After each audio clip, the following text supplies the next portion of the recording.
युवा उद्योजक मिहिर महाजन यांच्या उपस्थितीत क्रीडा स्पर्धांचे बक्षीस वितरण. जिल्हा परिषद शाळांच्या केंद्रस्तरीय क्रीडा स्पर्धांचे आयोजन 12 वर्षानंतर कोरथळे गावात यावर्षी करण्यात आले आहे.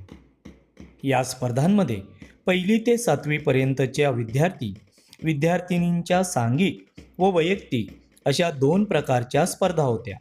विशेषतः कबड्डी, खो खो, उंच उडी, लांब उडी इत्यादी स्पर्धा प्रकारांचा यामध्ये समावेश आहे. मिहिर महाजन बक्षीस वितरण प्रसंगी बोलताना म्हणाले, संपूर्ण केंद्रातून लहान मुले आल्याने गावात नवचैतन्य निर्माण झाले आहे. मी देखील जिल्हा परिषद शाळेचा विद्यार्थी आहे आणि या स्पर्धा पाहताना मला माझ्या शाळेचे दिवस आठवले. आयोजकांचे केंद्रप्रमुख आणि सर्व शिक्षक, गेमोनेकर मॅडम तसेच शाळा व्यवस्थापन समिती अध्यक्ष विद्याधर जोशी, सुमेधा बडे आणि संपूर्ण समितीचे त्यांनी अभिनंदन केले.